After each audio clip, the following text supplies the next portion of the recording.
So hello again. In the last video, we have introduced the Spring Boot and how Spring Boot works. In this video, I'm gonna explain the architecture of Spring Boot of a usual Spring Boot application. So how things works exactly.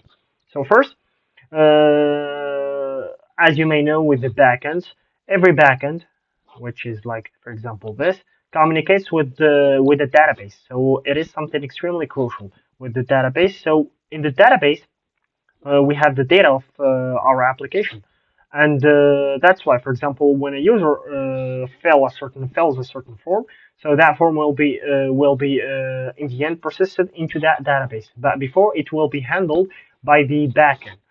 So for this Spring Boot application, there is what we call the entity. So what is exactly the entity? The entity is the layer that is focused or that is translated into the database. For example, we may have here a certain table. Let's just be considering some relational database. So here we may have something called, for example, a table called, for example, users. So in this user, before it was persisted, we will have also an entity here on the backend side, which is a class that is represented or that is called also user. So that user will have the same attributes that we will have here in the database as a columns.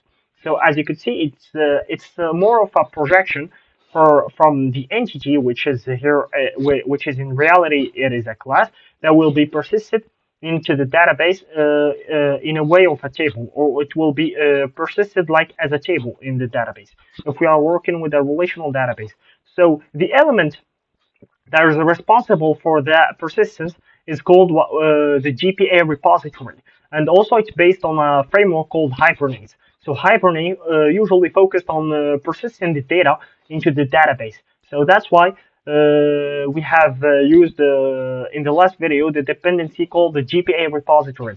It is used for the relational databases. For example, if we have some MongoDB database or something like that, or another kind of databases, we will use a different GPA, but it has also the same functionalities as for example, as the GPA repository. So the GPA repository is responsible for communicating between the database and the actual database and the backend.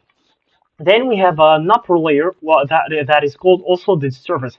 So the service is handle all the business logic of the application. For example, if we want to do some kind of calculations, some kind of, for example, authentication or something like that. So it is handled by by the layer called the service. So service is extremely important because it handles all the business logic of the application.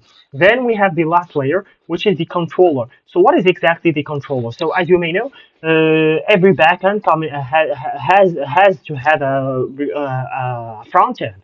That's why we have the controller. So the controller, it has or it exposes all the endpoints of the backend.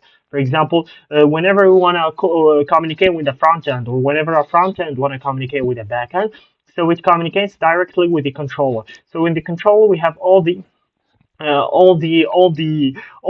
endpoints that we need. It may seem a little bit absurd and something that is not clear, but don't worry, because it will get a lot easier within the examples that I'm gonna try to provide you in the next videos. We have also some extra layers, for example, the GTOs and the mappers. I'm gonna try to explain them in the next videos.